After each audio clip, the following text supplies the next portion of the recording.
तो क्या हाल है आप सभी के। उम्मीद करते हैं सब अच्छे होंगे, सब बढ़िया होंगे, अपने अपने घर पर मौज खाते हैं। तो देखिए, आपको तो पता ही है कि यहाँ पर अभी इलेक्शन रिजल्ट अनाउंस किए गए हैं, जिसमें किसी भी पार्टी को मेजॉरिटी मिली ही नहीं है। मेजॉरिटी का मार्क है यहाँ पर 272 सीटें। अगर किसी पार्टी के पास यहाँ पर 272 सीटें हैं तो उसकी यहाँ पर मेजॉरिटी लोकसभा में हो जाएगी और वो यहाँ पर सरकार बनाने लायक हो जाएगी।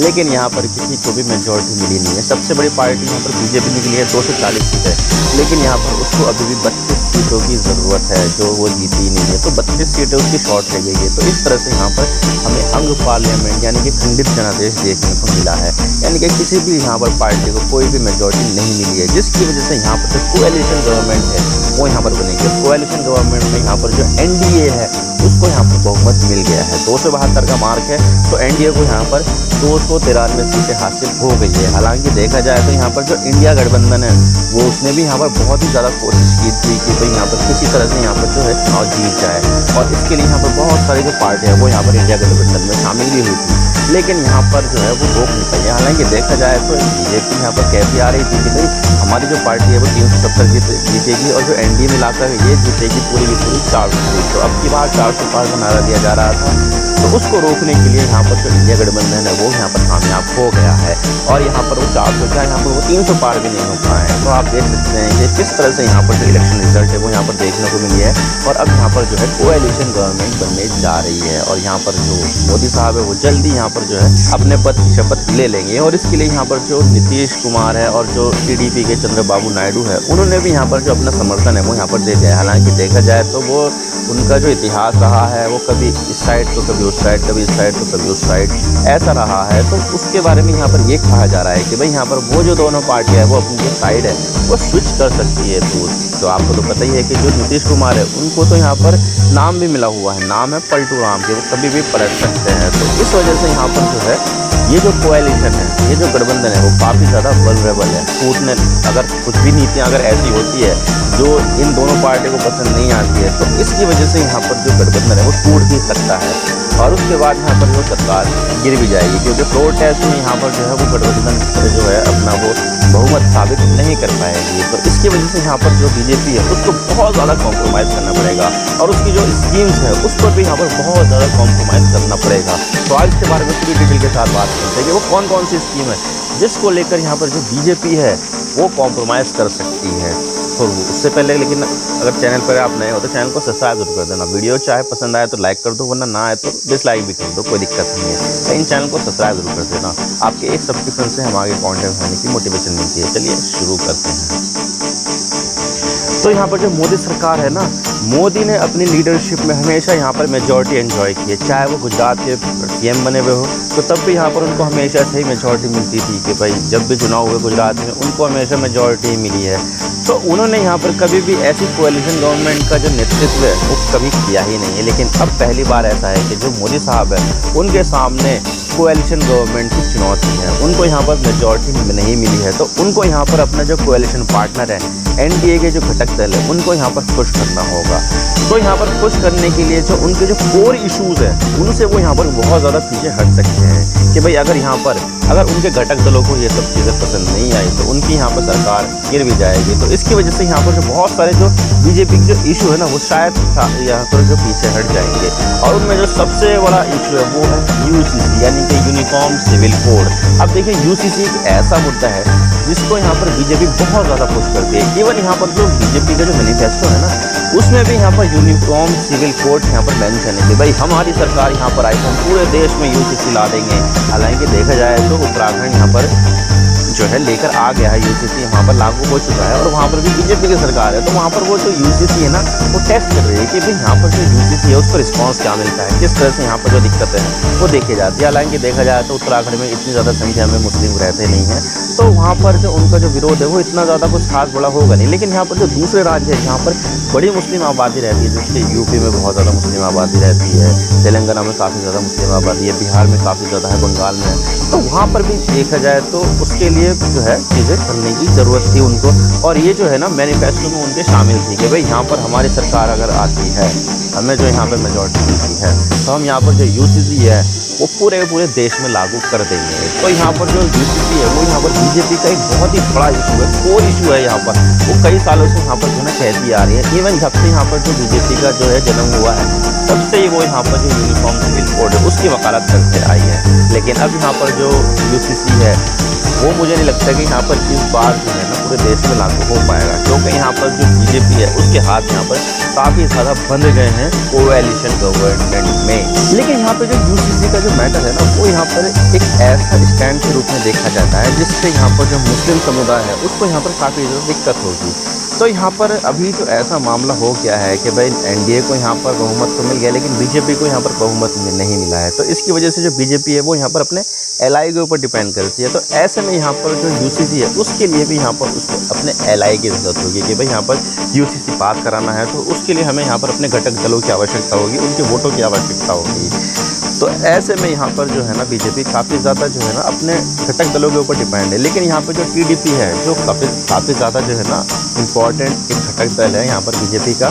तो जो टीडीपी है उन्होंने यहाँ पर जो है ना मुस्लिम कम्युनिटी के साथ स्टैंड लिया है कि भाई यहाँ पर हम तुम्हारे साथ खड़े हैं, तुम्हारे साथ अगर कोई भी दिक्कत आएगी तो हम उसके खिलाफ जाएंगे। तो इसकी वजह से यहाँ पर देखा जाए तो यूसीसी से यहाँ पर मुस्लिम समुदाय तो नाराज़ है, तो अपनी उसकी नाराज़गी और ज़्यादा ना हो तो इसकी वजह से यहाँ पर जो टीडीपी है वो यहाँ पर मुस्लिम कम्युनिटी के साथ खड़ी है। तो ऐसे में यहाँ पर जो यूसीसी है वो यहाँ पर पास कराने में काफ़ी ज़्यादा दिक्कत आएगी। और जेडीयू भी यहाँ पर जो है एंटी मुस्लिम समझी नहीं जाती है। तो इसकी वजह से जो जेडीयू है वो भी यहाँ पर जो यूसीसी है वो भी यहाँ पर अपनी जो स्टैंड है वो यहाँ पर क्लियर कर देगी। तो ऐसे में यहाँ पर जो बीजेपी का जो मैनिफेस्टो का जो परफॉर्मेंस था वो यहाँ पर कहीं पर डावाडोल हो जाएगा, और यहाँ पर जो यूसीसी है वो शायद यहाँ पर हमें इस बार देखने को नहीं मिलेगी। और फिर आता है मुद्दा यहाँ पर वन नेशन वन पोल, यानी कि यहाँ पर अगर एक देश है तो यहाँ पर जितने भी पोल वगैरह है वो सारे के सारे एक साथ होने चाहिए। जैसे कि अभी यहाँ पर लोकसभा चुनाव हो रहे थे ना, तो यहाँ पर आंध्र प्रदेश का चुनाव, ओडिशा का चुनाव, अरुणाचल प्रदेश का चुनाव और सिक्किम का चुनाव, यानी कि 4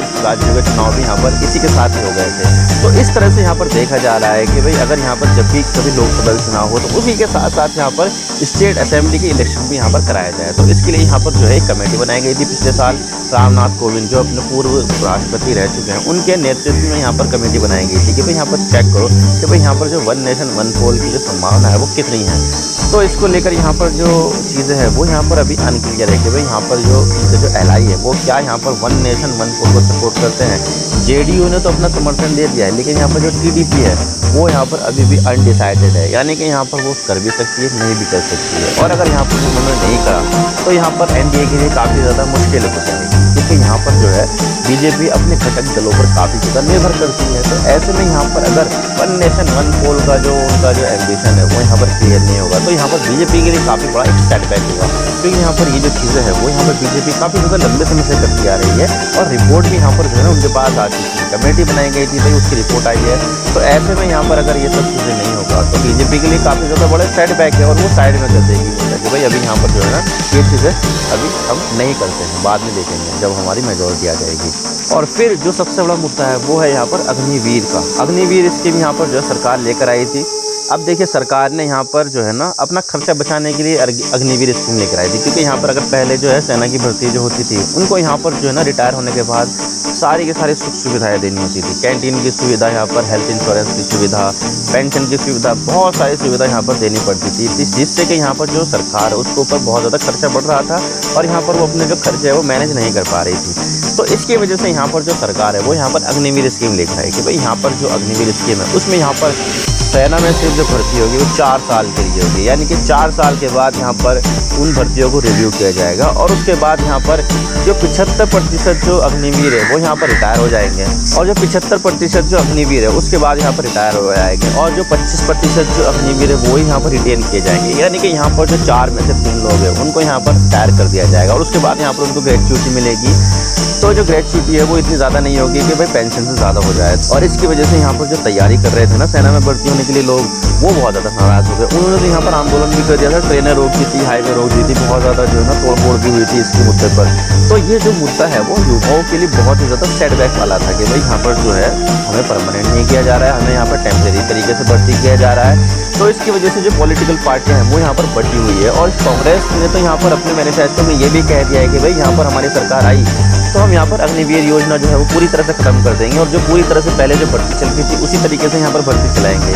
तो इसकी वजह से जो पॉलिटिकल पार्टियाँ है वो यहाँ पर काफ़ी ज़्यादा दबाव में आ गई कि भाई हम यहाँ पर अगर अग्निवीर को लेकर हम यहाँ पर अगर उसके साथ में होते हैं तो हमें युवाओं को वोट ना मिलेगा। तो इसकी वजह से यहाँ पर जो कुछ पॉलिटिकल पार्टियाँ जो एनडीए में भी शामिल है वो भी यहाँ पर इस चीज़ को लेकर जो है ना रिव्यू चाहते हैं। खास करके जो जेडीयू ने तो यहाँ पर ये भी कह दिया है कि जो अग्निवीर स्कीम है उसको लेकर यहाँ पर रिव्यू होना चाहिए।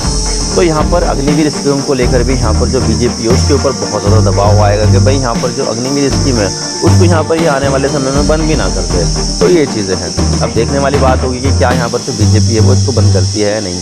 और फिर यहाँ पर जो मुद्दा है वो है यहाँ पर मंदिरों का मुद्दा। अब देखिए यहाँ पर जो मंदिर का जो मामला है ना, बीजेपी की जो है ना राजनीति के कोर बेस पर राजनीति करती है कि भाई मंदिर जो है ना उनके टॉप एजेंडा शामिल होता है कि भाई राम मंदिर के मुद्दे पर यहाँ पर जो बीजेपी है वो यहाँ पर सरकार कई सारे स्टेट में यहाँ पर सरकार बना चुकी है। लेकिन यहाँ पर जो इस बार जो राम मंदिर बनाया गया है, इनॉग्रेशन भी कर दिया है भाई यहाँ पर अयोध्या में जनवरी 22 को यहाँ पर जो है ना इनॉग्रेशन किया गया था। तो उसके बाद यहाँ पर जो मंदिर है वो सभी के लिए खोल दिया गया है। लेकिन जहाँ पर ये जो राम मंदिर स्थित है उसी कॉन्स्टिट्यूंसी में यानी कि फैजाबाद कॉन्स्टिट्यूंसी में यहाँ पर जो बीजेपी है उसकी यहाँ पर हार हो गई है। यानी कि यहाँ पर जो मंदिर वाला जो मामला था ना उसकी वजह से यहाँ पर जो बीजेपी है उसको इतना ज़्यादा फायदा हुआ नहीं है। मंदिर का जो उद्घाटन है वो इसी साल हुआ, लेकिन यहाँ पर इसी साल ही यहाँ पर लोकसभा में बीजेपी को बहुत ज़्यादा कम सीटें आई हैं। तो इसकी वजह से यहाँ पर जो मंदिर का जो मामला है उसकी वजह से बीजेपी यहाँ पर बहुत ज़्यादा बैकफुट पर है। तो यहाँ पर जो बीजेपी है वो बहुत सारे जो डिस्प्यूटेड मामले हैं ना मंदिर से रिलेटेड उससे यहाँ पर जो है ना अपने हाथ पीछे भी खींच सकती है। जैसे कि यहाँ पर काशी का जो मंदिर है वो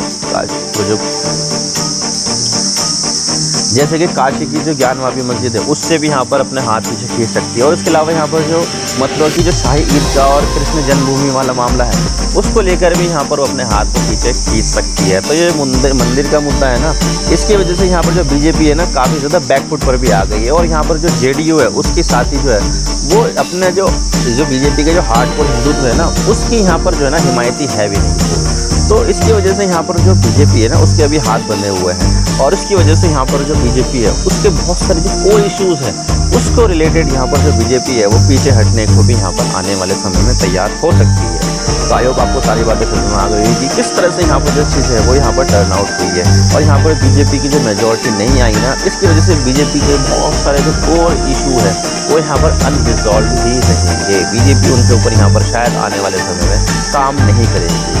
अब ये तो आने वाला वक्त ही बताएगा कि भाई यहाँ पर बीजेपी इसको लेकर आगे बढ़ती है या नहीं बढ़ती है। और उसके जो घटक दल है वो यहाँ पर क्या स्ट्रैटेजी अपनाते हैं, क्या यहाँ पर जो इनके घटक दल है वो यहाँ पर किसी तरह से बीजेपी को अपना सपोर्ट देना जारी रखते हैं या फिर वो यहाँ पर जो कांग्रेस है उसको यहाँ पर अपनी सरकार में लेकर आएंगे, ये तो वक्त ही बताएगा। आई होप आपको सारी बातें समझ में आ गई होगी। अगर वीडियो थोड़ा सा भी पसंद आए तो लाइक जरूर कर देना और चैनल पर नए हो तो चैनल को सब्सक्राइब जरूर कर देना। आपके एक सब्सक्रिप्शन से हम आगे कॉन्टेंट बनाने की मोटिवेशन मिलती है। Thank you for watching. I really appreciate you this time. God bless you all. Now signing off.